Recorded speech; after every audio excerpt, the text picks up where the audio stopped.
Hello, everyone, and welcome to the Career Center's presentation of How to Retain Great Employees. My name is Dr. Lisa Andrews, and I will be your presenter for today.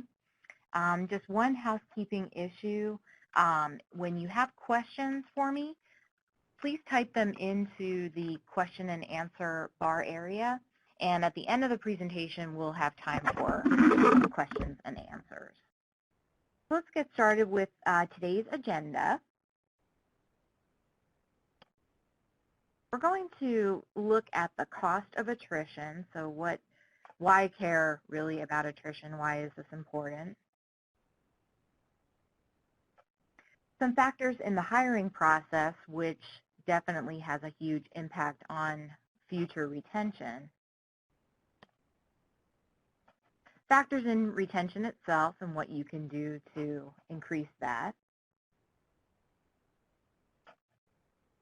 And CFP Board Career Center resources. So we have a special offer happening right now, and I'll tell you about that.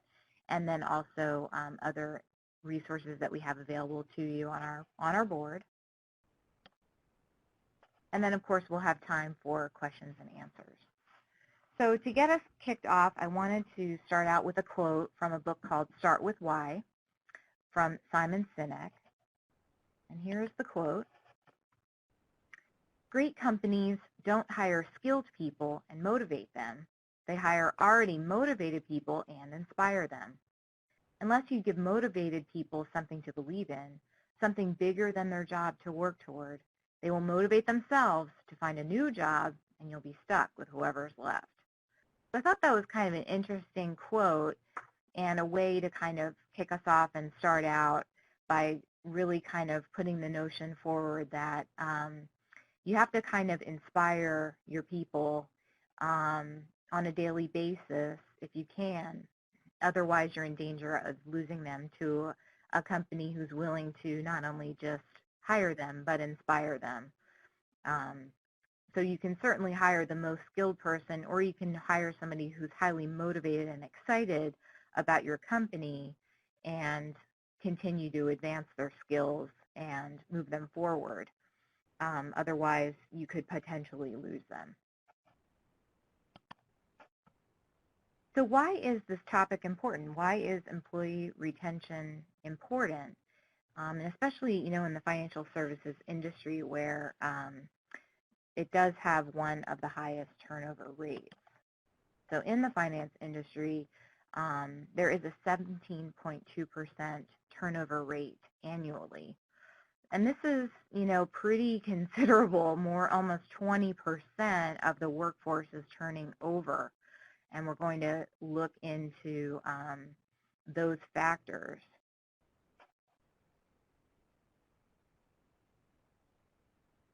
So in a survey, 66% of workers in financial services intended to look for a job within the next year. So that is pretty significant that, nearly 3/4 of workers are actually just job hunting while they're in their current position.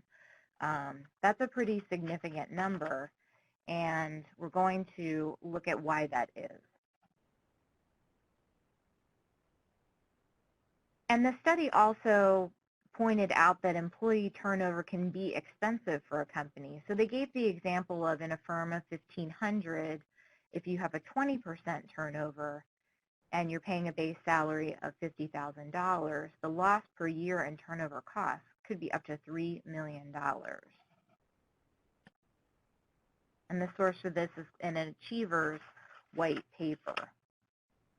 Let's move into why is there turnover? What is going on here? What's happening? And really, we're talking about employee disengagement. So again, I go back to the Achiever's white paper, where 66% of workers, again, those people who are looking, they don't feel committed or engaged with their current employer. So, they're looking elsewhere. They just don't feel connected to their employer for a variety of reasons. Now, most employees leave due to lack of recognition by their employer, And then with them goes their skills, their clients, and their institutional knowledge and experience. So again, this is very costly in terms of losing that intellectual power of the person that you have hired and has now left. And you'll have to then retrain someone coming up behind them because you've lost those skills. You could potentially lose clients as well, and all of that institutional knowledge and experience. And finally, in terms of employee disengagement, they feel disengaged because of a lack of alignment with your company's objectives and values. So we're going to talk about this when we talk about hiring practices. But if you think about it, if you can assess during the hiring process how committed or how aligned with your company this person is in terms of the values, then they're going to be more likely to stay. So what are some organizational attributes that attract workers looking for a job in financial services? The first one is corporate culture.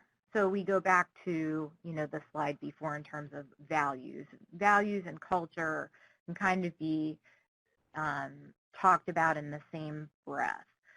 So people are sort of looking at corporate culture and what goes on within the organization.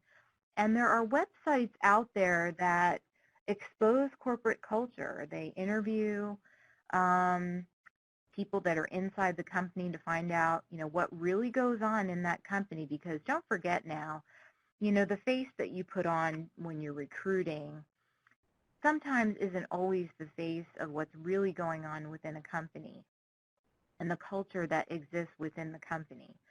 So this is something that workers are looking at. They're trying to sort of ferret out what really goes on behind the scenes.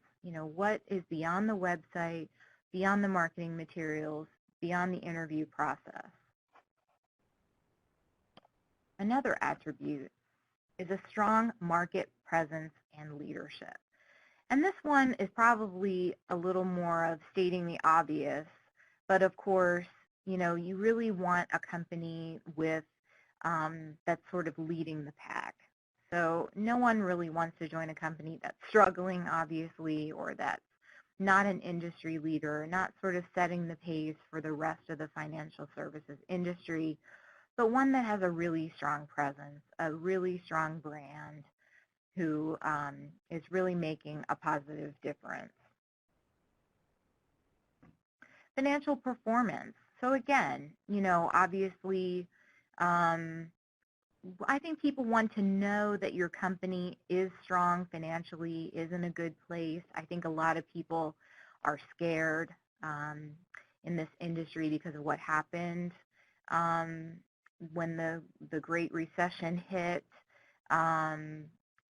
And so they want to sort of be comforted and know that the company they're joining is strong financially and that they're going to continue to expand and perform and move forward. Longevity.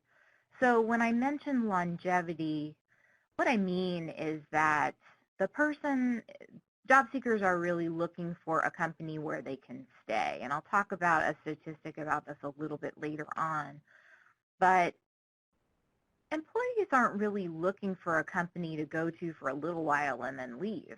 Don't forget now, it's a lot of work on your part to recruit the employee, but it's a lot of work on their part to look for a job. I often tell people it's a part-time job looking for a job. So they want to go to a place where there's going to be longevity. So demonstrating to them a path for succession is really a good idea when you're recruiting them.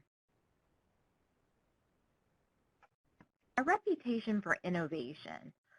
So the opposite of this, of course, would be stagnation. So companies that are looking forward to really leverage social media, and in their practice, companies who are looking at really expanding technology in different ways to approach their clients, companies that are really looking to be on the cutting edge and innovate in the ways in which they conduct their business are going to be more attractive than companies who are really interested in just sort of keeping the status quo. Another factor that attracts job seekers is corporate social responsibility. So it's more likely that you would attract a worker where your company, does consider this factor, social responsibility, in the way that they conduct their business practices. And as I mentioned just a moment ago, a social media presence. And this, I think, is kind of influenced not only by the culture at large, where social media has sort of infiltrated, every aspect of our lives, and a lot of people spend a great deal of time interacting with social media. And I think this also sort of comes from the generation of workers that are out there now, the millennial generation, who are very engaged with social media and don't want to kind of disconnect that.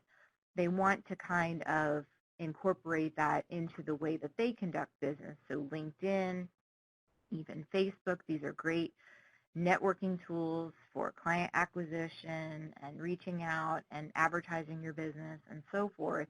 And they're really looking for companies that are innovating in these areas and not turning away from a social media presence, but are really expanding their brand and getting out there within the social media space. So here are a few factors driving a job seeker's decision to accept a job. Personal growth and advancement potential is one. And again, as I mentioned earlier with the longevity, people want to, there is a loyalty factor with job seekers. They do want to get into a company and stay. They want to know that there is advancement potential. They want to be able to look forward into their future with the company, so that when you're asking them the 5-year question during the interview, where do you see yourself in 5 years? They were probably answering, well, I see myself with you in a more advanced position, because they're really looking at advancing in their career, and ideally they would like to do it with your company. And also personal growth.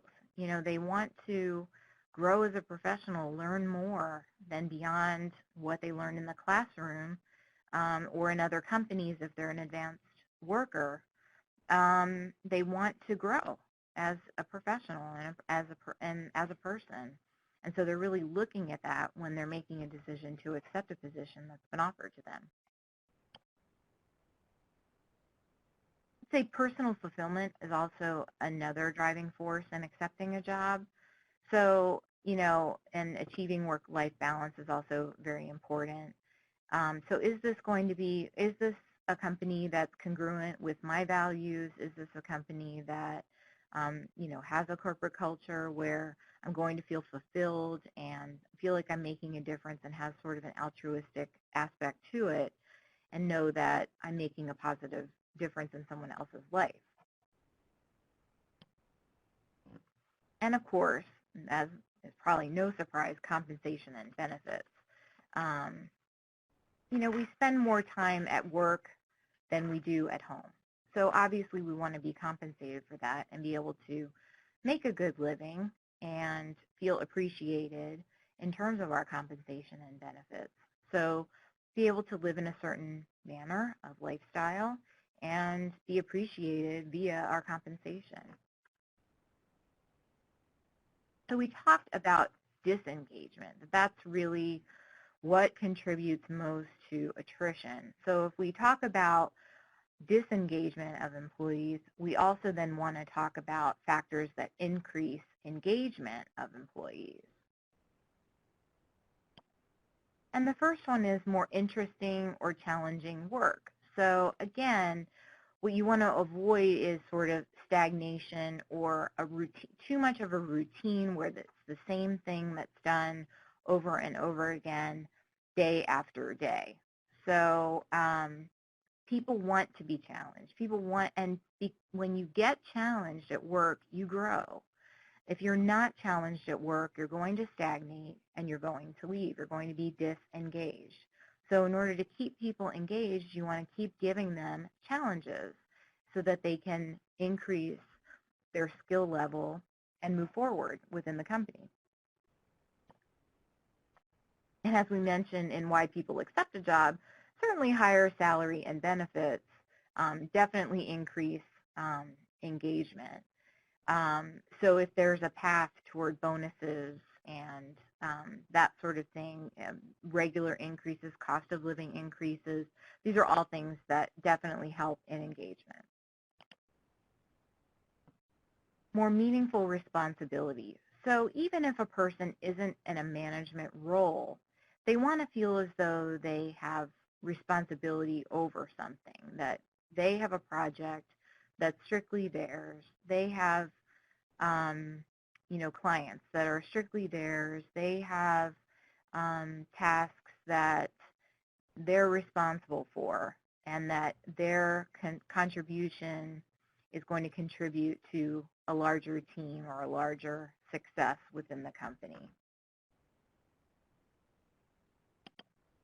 And this next one is difficult to achieve in any industry, but I would say in financial services it's even more difficult, a better balance between work and personal life. Many times business practices just don't afford the opportunity for like a teleworking situation or a job share.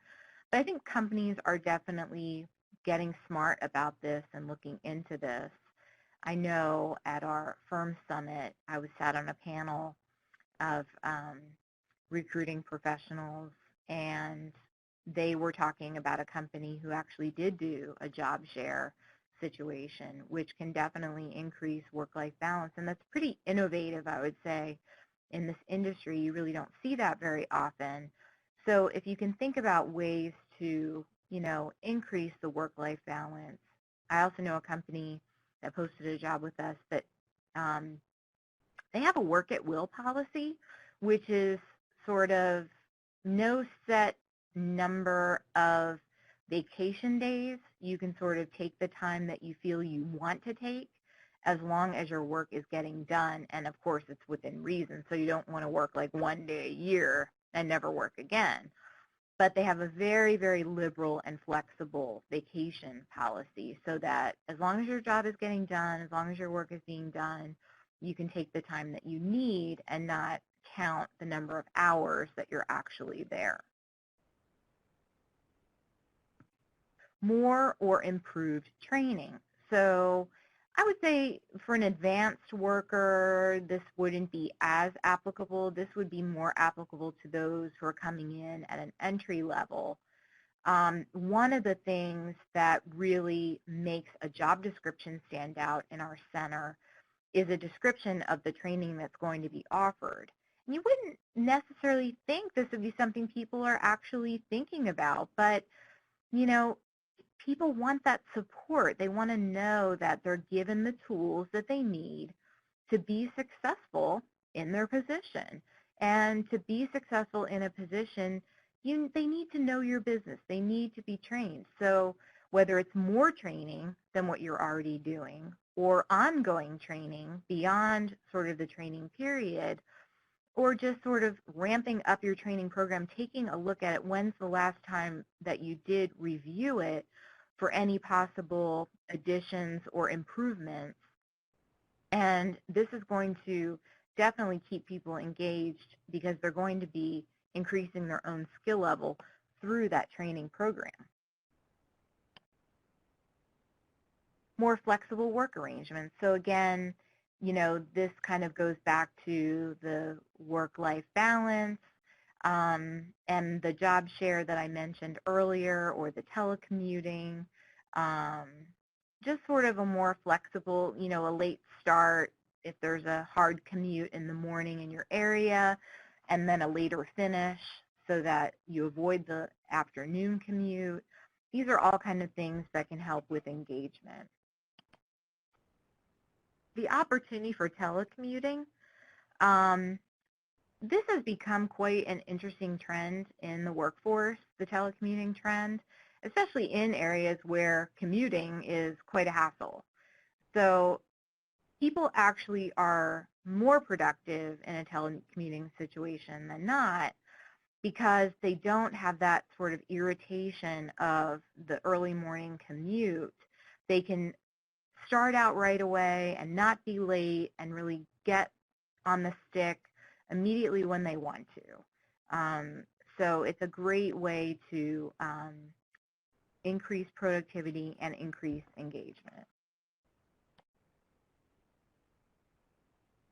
And also, more support with health, fitness, and well-being from the employer. And this goes to that, you know, having a good fit with your personal life. So this is a benefit that some employers offer: gym memberships, yoga studio memberships, massages, any kind of health, fitness, or well-being type of benefits definitely increase engagement because it shows that you're sort of investing in them as a person and helping them to maintain a healthy lifestyle so that they can be a productive worker. So we talked about engagement. Let's talk about attrition and the factors that contribute to attrition in financial services. So why are people leaving? One reason is a lack of opportunity for advancement. So earlier I talked about a pathway to succession, a pathway to advancement, knowing that they're going to be a part of the legacy of the company. So conversely, if there's a lack of opportunity for advancement, you're going to lose them. They want to move up. They don't want to stagnate, stay in the same position forever, and not feel like they're positively contributing to their own professional development and to the further development and robust nature of the company. They want to know that they're contributing in a positive way and that they're rewarded for this contribution by advancing.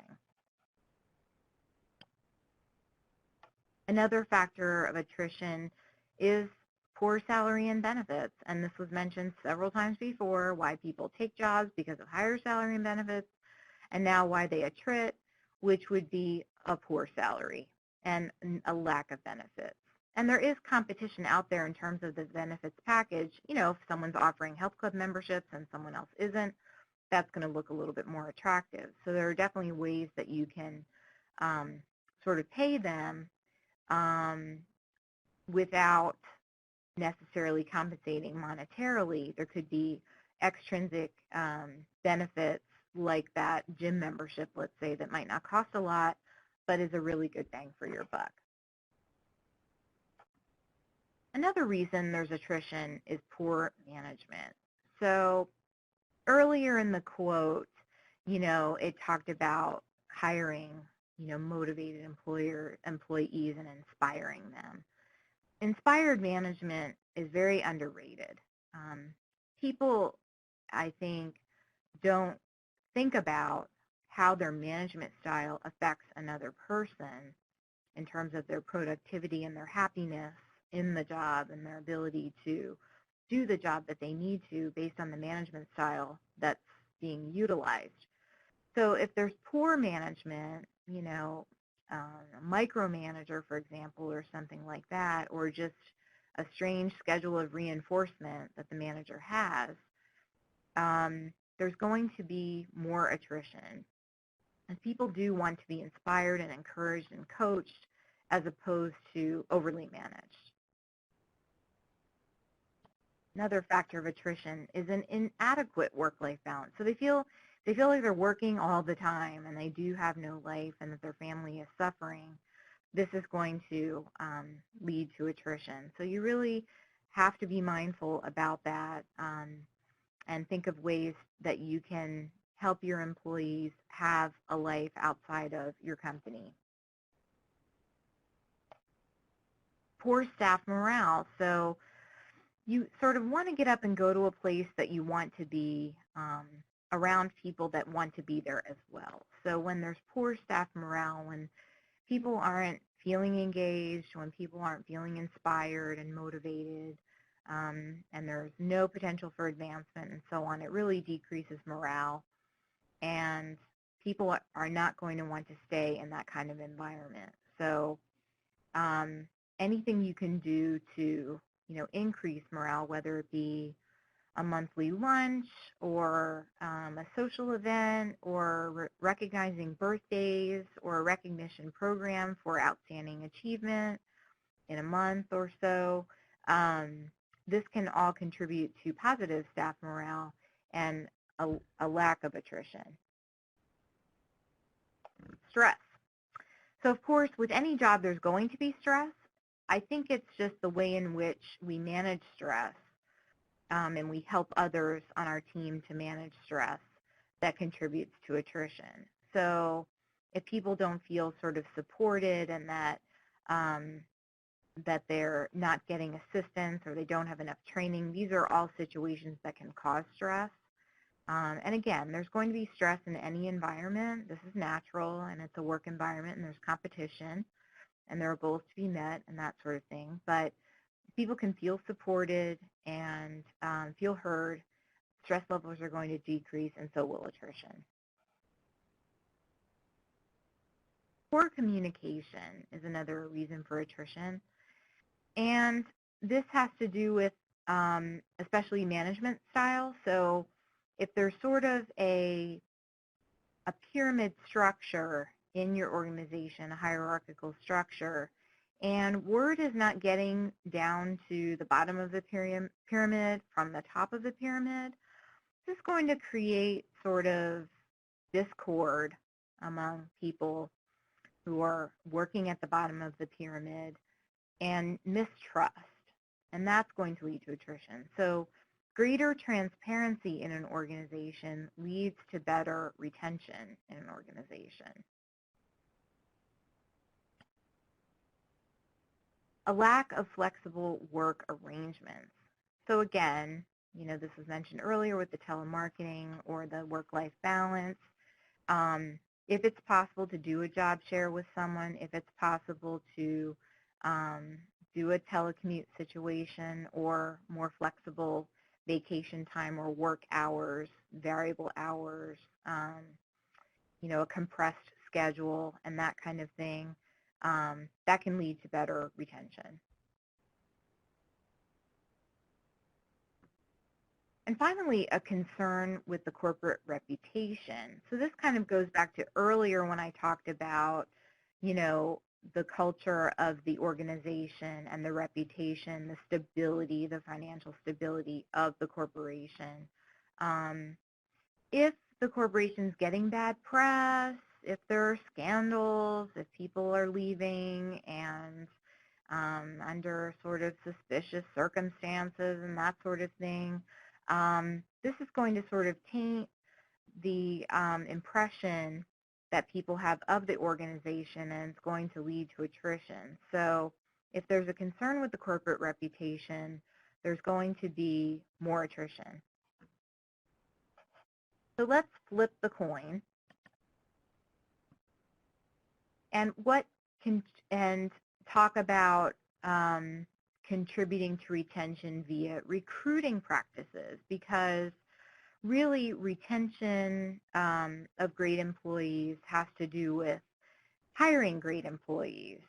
And so there are strategies in recruiting practices that can enhance retention in employees later. So in addition to, factors that that are involved with the corporation itself that the employee would be entering into, there are ways of recruiting that can lead to later retention. So one thing to do during the recruiting period is to share your solid financial history and positive projections with potential employees. So this goes back to, the financial health of the organization, and that's something that's attractive to potential employees. obviously your financials are going to be public information, and you want to just sort of tout those and let them know that not only have you had a solid history, but there are positive projections in the future and how that person can be a contributor to those positive gains. This is probably the fourth time I've mentioned this, but you really have to be prepared to be competitive in the industry with salary and benefits. And you can look at industry trends. You can obviously look at your geographical area and what other professionals in other fields are paying for that level of, let's say, management or something like that, to see if you are being competitive. And you can do a study to look at compensation within your company to see not only where people are starting at the entry level, but where are people going. And so you want to just make sure that you're competitive. You don't have to be the absolute top of the range out of the stratosphere, but you certainly don't want to be at the rock bottom either. You want to be competitive because generally people who are looking for a job are going to be engaging in more than one interview. They're going to be engaging with more than one employer. So you have to be competitive so that you come out on top in the recruiting process. Staying in this vein, you want to let them know that you're going to be leveraging spot bonuses and other financial incentives. It could be a holiday bonus, a birthday bonus, something like that, so that there's even more incentive for them to say yes when they're made an offer. So these are incentives that will not only help you recruit, but help you retain and help people move up in the corporate on your corporate ladder. Okay, and this comes from Kelly, a study that Kelly did. Offer a plan for advancement, or at the least opportunities for growth via a lateral move, international assignments, new leadership roles, additional training or certifications, or the ability to master new skills. And 53% of financial services professionals would prefer to stay with their current company even if a similar position was offered elsewhere. So this is a pretty powerful statistic. Over half would rather stay with you and advance and know that they're going to be supported and they're going to have opportunities for growth so that they can stay. Again, looking for a job is kind of a hassle. So if they can know that they're going to, that there's a plan for their advancement, that they're not going to stagnate, that they're going to move up, even if it's within a different department, or again, that international assignment, or going to a different office, or opportunity for traveling a little bit with the company, and again, some ongoing training, even helping them along with their CFP certification, paying for their exam, let's say, or something like that, getting other certifications that are out there, challenging them with a new skill set that they can master. These are all ways to leverage within your recruiting cycle so that they know that there is an investment in them as a professional in terms of growing with the company.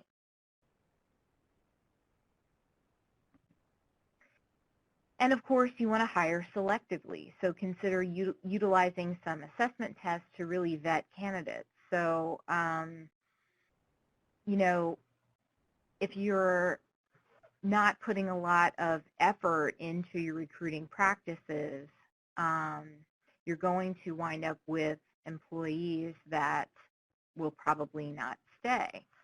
So you need to be pretty selective about who you hire and have a fairly extensive hiring process with multiple interviews, multiple levels of interview, a panel interview if possible, a screening interview to begin with, and then utilizing assessment tests to see if that person will fit within your corporate culture. So it's really important to sort of know that you're hiring the right person so that there's that excellent fit between the person and the organization, and you've been selective with them so that they're a good fit for you and they're going to stay. So your recruiting practices all contribute to retention. But here are some retention techniques.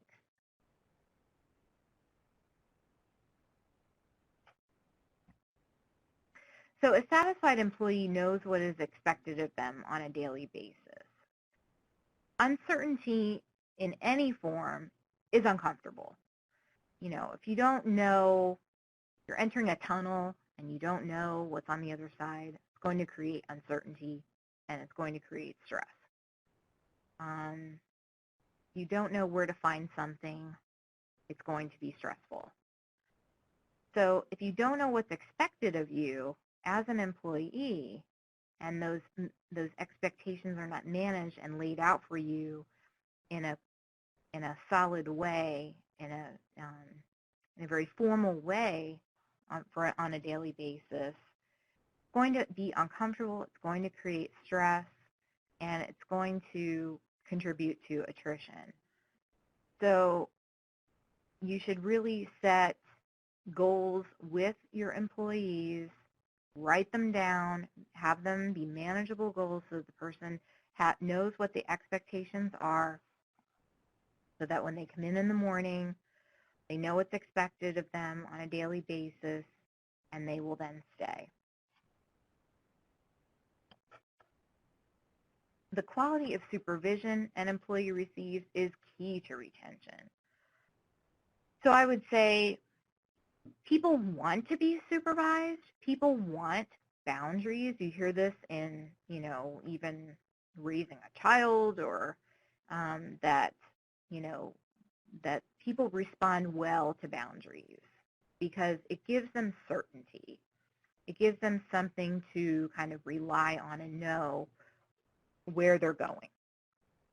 So a lack of supervision would contribute to attrition, where it's sort of a laissez-faire supervision style. Expectations are not laid out, goals are not set, and then later on, when something doesn't go right, there's a conflict, and the employee is kind of left with, well, wait a minute, that's not what I was told, or I was never told that, and that creates acrimony. So conversely, people don't necessarily need to be overly supervised or have too many supervisors. So it's important to try to strike a balance between a lack of supervision and a micromanagement situation or an over-supervision. There has to be a balance in there. So there's got to be somewhere in the middle where the person has boundaries but is able to operate. If there's too many parameters put on the person, then they're paralyzed. They can't do what they need to do. If there's no boundaries placed, they don't know where to start, especially a new employee that's just been trained. They really want to know what the parameters are in which they're working. The perception of fairness and equitable treatment is important in employee retention. So people are going to talk to each other. This is natural. But they want to know that, so when they are talking to each other about how things are going, and someone is getting something that someone else is not getting, and it could be something financial, it could be work assignments, it could be scheduling, it could be anything really. If that's happening, someone's getting something that someone else is not, it's going to create stress, it's going to create acrimony, it's going to lead to attrition. So in order to make sure that retention is achieved, everyone needs to be treated fairly and everyone needs to be treated equitably. This is going to contribute to a positive work environment and a lack of sort of suspiciousness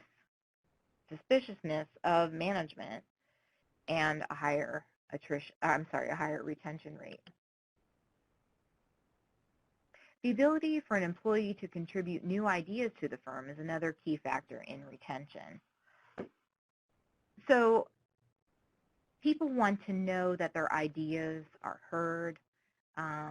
People want to know that they are contributing in a positive manner to the workplace. So if they're given an opportunity to contribute a new idea, this is exciting for them because they're offering something that could change the face of the firm.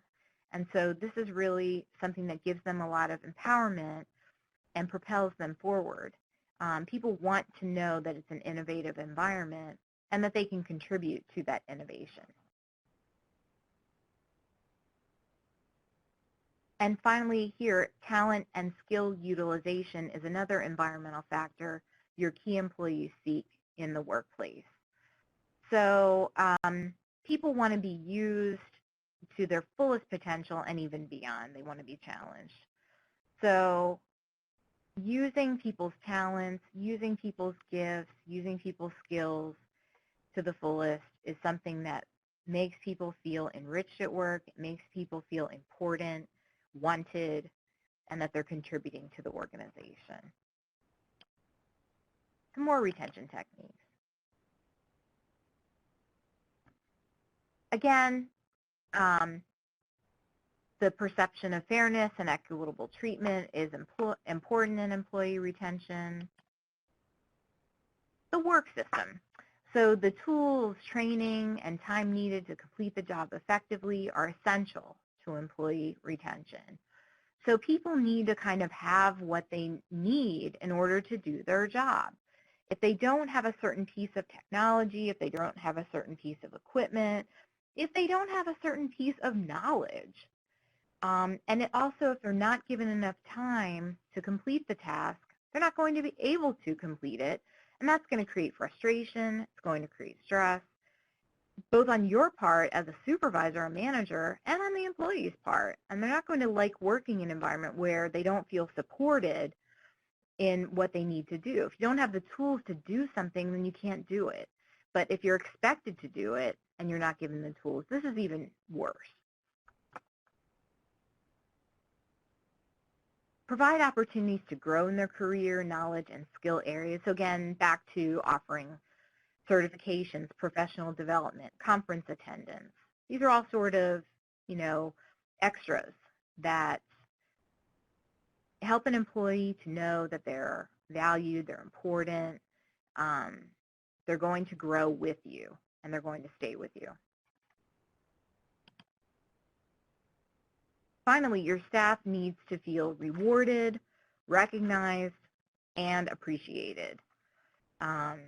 So again, I mentioned earlier some kind of employee of the month or, some kind of recognition program, a friendly competition within the office to see who, gets the most clients that week or something like that, or who achieves the most that are around the goals that are set up, the parameters that are set up.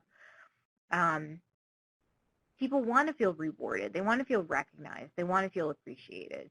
If none of these things is happening or feel underappreciated or they're not recognized for the good work that they do, that's going to lead to attrition.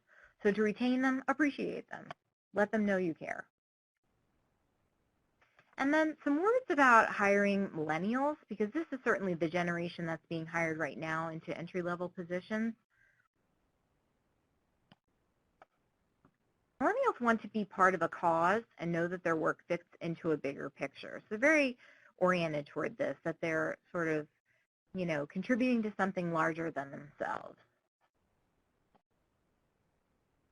We mentioned culture very early on in the presentation. Millennials are interested in culture, even citing a friendly work environment as a plus. So they sort of like a relaxed atmosphere, they like a friendly atmosphere, a collegial atmosphere. These are all kind of work conditions that they operate best under and prefer. Innovation is important. Millennials value creative and dynamic work environments. So talk about a lack of stagnation. They definitely want to grow. They want to move up. They want to improve. They want a creative and dynamic work environment where their ideas are going to be heard. They've been asked for their opinion a lot in their lives, and they definitely want to be asked their opinion at work. Millennials look for training and development opportunities. I don't think this is unique to millennials, but it's definitely a characteristic of them that they want to advance, they want to improve, they want to keep learning. They've been learning their whole lives, and they want to keep doing that. They value security and stability in their jobs. So they grew up in a time of uncertainty, in a time of layoffs, and a time of, companies dissolving. So this has created sort of a bit of a depression mentality in them where they prefer stability, they prefer security in their jobs. They want to know it's going to be there for them. So anything you can do to promote this idea will be especially appealing to the millennial generation. Finally, to set realistic objectives for millennials. So again, parameters. Everyone likes them. Everyone likes to operate under, so they know what they're operating under. They know what the expectations are. Setting realistic objectives is especially important to millennials. And last, a couple of management techniques. So we talked about, supervision. We talked about reviewing your training program. Here are some sort of ideas about management. So effective management fosters employee retention. I don't think much needs to be said beyond that, if you have an ineffective manager, it's going to create a negative environment in the workplace, and that will lead to attrition. Communicate, communicate, communicate. And this goes back to that pyramid earlier where if there's a lack of transparency, if there's a lack of communication, if there are secrets being kept, and then it creates an environment where people do not advance. They do not grow when they're not being communicated with. This is a technique to coach rather than manage. So as I've heard it said, you sort of manage from behind rather than managing in front, which means you don't necessarily want to be in front of an employee telling them what to do.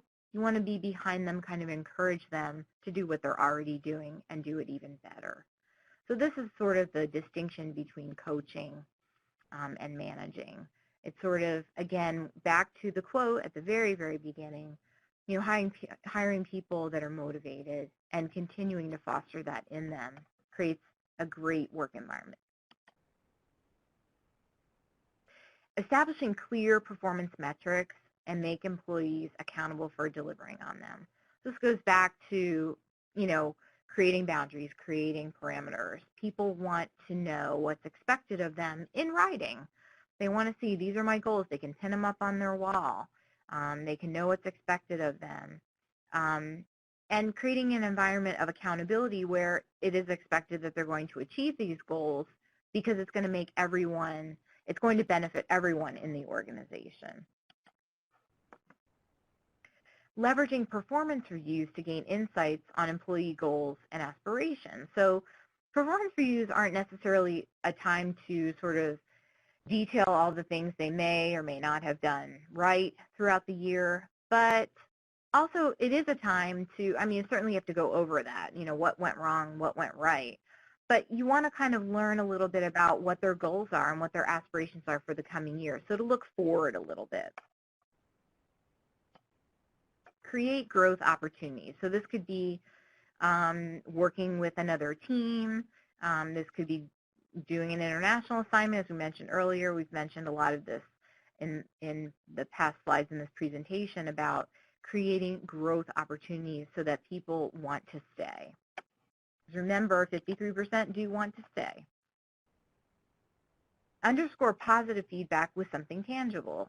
So, there could be, again, a recognition program that carries with it a small monetary gift. It could carry a small other kind of gift, something tangible, so that they know they're being appreciated after they've been given this positive feedback.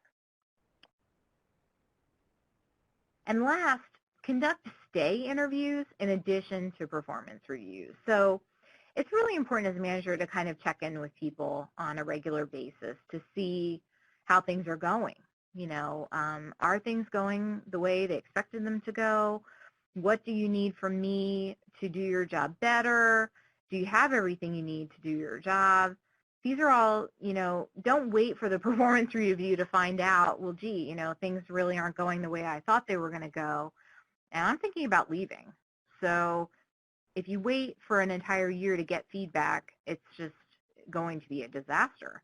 But if you conduct these periodic stay interviews in a way to sort of get a pulse on where a person is, it's going to create a better environment. Okay, so a couple of Career Center resources. This is the picture of our front page, so you can take a look at that.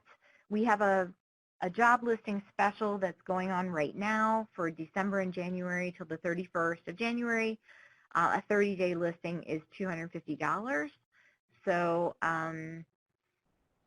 please, take advantage of that special and post your jobs. People are thinking ahead, new year, new job, right? So it's a great time to post a job going forward in the end of December and also into January. One thing in the recruiting process is an effective job description, and I've coached employers on effective job descriptions, what to include.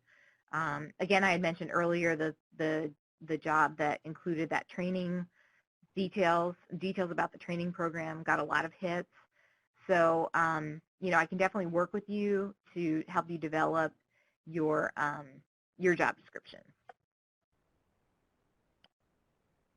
And now we'll take some questions. And I'll put my contact information up here. Call me anytime to, talk about any of your recruiting needs or any questions you have after the webinar is over, if you shared it with a colleague. We will have the webinar is being recorded, and the recording will be up on the website, I would say within a week or so. We do have some closures in the next coming weeks for holidays, but we'll have it up there in no time. So we do actually have a question that I'm opening up right now from Sherry. How do you provide opportunities for advancement in a small office? We are a 4-person office or business. So, I would say where there isn't necessarily a detailed ladder of multiple promotional opportunities, there is always opportunity for growth. So if you can't necessarily, if people will eventually have to move up to move out, before they do that, move out to move up, excuse me, before they do that, you want to make sure that you've equipped them with as much professional development as you possibly can, and as many opportunities to grow as a professional, get additional certifications, so that when they are ready to move out, to move up, they're going to advance in their career. They're going to be ready for that next step. Okay, well, this concludes our presentation. I want to thank all of you for participating today and wish all of you a very happy holidays.